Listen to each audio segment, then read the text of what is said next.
Welcome to the Webb Wheel Products Wheel End Installation Guide for 10-stud hub-piloted or FN mounting systems. Proper installation is critical.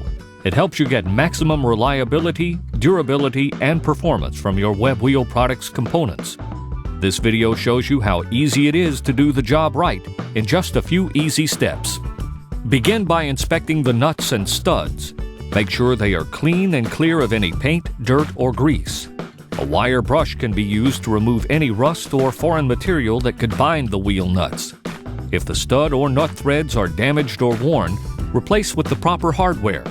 If a stud is broken, replace it and each stud next to the broken one. If two or more studs are broken, all studs must be replaced. Use only the correct matched components when mounting disc wheels. Hub-piloted FN wheels use this two-piece flange nut. Do not use stud-piloted or ball seat cap nuts with a hub-piloted mounting system. These types of fasteners are used for ball seat mounting systems only. For additional fastener maintenance guidelines, please refer to TMC Recommended Practice 656, Hub and Spoke Wheel Fastener Maintenance. Now inspect the hub's mounting flange for damage or wear. A straight edge may be used to verify flatness. There should be no visible gaps between the flange and straight edge. If there is a visible gap, the hub must be replaced. If you are uncertain about your particular hub, please contact the Webb Product Engineering Department for assistance. Next, inspect the drum pilot pads for any signs of damage. The left side of the screen shows a good hub pilot. The right side of the screen shows a damaged hub pilot.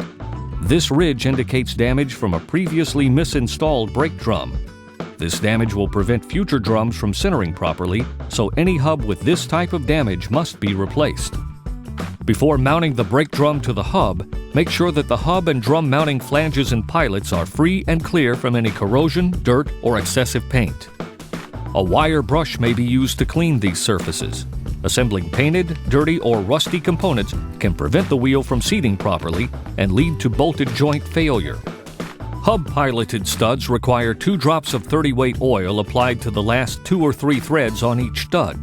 Hub-piloted 2-piece flange nuts require 2 drops of 30-weight oil applied between the nut and the washer. Do not allow any lubricant to get on the mounting face of the brake drum or wheels. Note that this oiling procedure is only required for hub-piloted or FN mounting systems.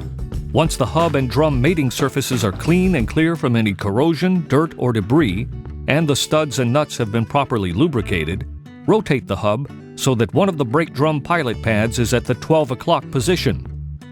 In the event that the hub has one continuous pilot rather than separate pilot pads, simply position any stud at 12 o'clock. Install the brake drum, taking care not to damage the threads on the mounting studs. Make sure to push the drum against the hub until it is seated over the hub mounting pilot and firmly against the mounting flange with no interference. This is necessary to ensure that the hub and drum mounting pilots have engaged correctly. If any interference exists, verify hub and drum compatibility. Contact the Webb Wheel Product Engineering Department if the problem persists. Next, install the inner and outer disc wheels, taking care not to damage the mounting studs. Push the wheel firmly against the mounting plate of the drum until seated. If installing dual wheels, make sure that the outer disc wheel is seated flush against the inner. Once the brake drum and disc wheels have been properly mounted onto the hub, hand tighten the 2-piece flange nuts on the studs in the 12 o'clock, then 6 o'clock positions. Continue installing the remaining 2-piece flange nuts, hand tightening to each stud.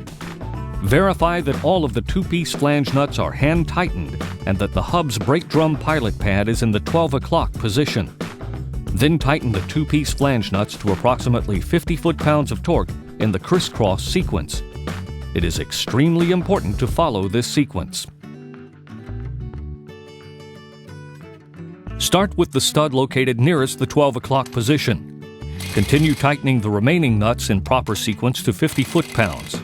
It is important to begin with the hub's drum pilot in the 12 o'clock position to ensure that the drum and wheel are seated properly on their respective pilots. When all of the nuts have been tightened to 50 foot-pounds, fully tighten the nuts to the specified torque in this chart. Follow the same sequence. The stud corresponding to the hub's brake drum pilot should remain at the 12 o'clock position throughout the tightening sequence. Proper torque is important. Use a calibrated torque wrench to verify proper torque on each nut. Insufficient torque can cause stud breakage and damage to wheel pilots. Too much torque can overstress the studs and strip the threads. Do not deviate from these recommended torque levels. Doing so may be dangerous and result in loose wheels. If air wrenches are used, they must be periodically calibrated in both directions for proper torque output. Use a hand torque wrench to check the air wrench output. If output is not correct, take the necessary steps to adjust. For additional air wrench maintenance guidelines, please refer to TMC RP 222, User's Guide to Wheels and Rims. Once the torque is verified on each stud, make sure that the drum and wheels are properly seated and installed on the hub. This may be accomplished by visually inspecting the hub pilots to ensure that all components are flush with one another and uniformly centered about each hub pilot. Rotate the assembly to check for any irregularities. You may also verify that the brake drum is properly centered on the axle by using a dial indicator. This is accomplished by placing the dial indicator needle perpendicular to the drum's braking surface and attaching the opposing end to a stationary object, such as the axle. Once the indicator is secure, perpendicular to the braking surface, and set to 0, slowly rotate the assembly one complete revolution, 360 degrees, while visually monitoring the indicator.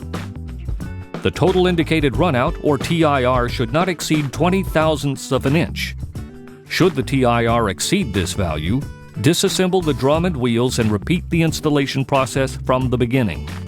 For both new installations and repair installations, the assembly components will seat naturally, and torque may drop after the first 50 to 100 miles of operation. Check the flange nuts for proper torque after this 50 to 100 mile interval and retighten to the specified torque value. If this retightening schedule is found to be impractical, you may refer to TMC RP 237, Retorquing Guidelines for Disc Wheels. It is recommended that a preventative maintenance program be established to periodically check for wear, damage, proper nut torque, wheel alignment, cracks, and leaks. Such a program will help ensure maximum performance, service life, and safety for the life of your Webb Wheel products. For a comprehensive list of additional wheel end configuration installation guidelines, please refer to TMC RP 222, User's Guide to Wheels and Rims.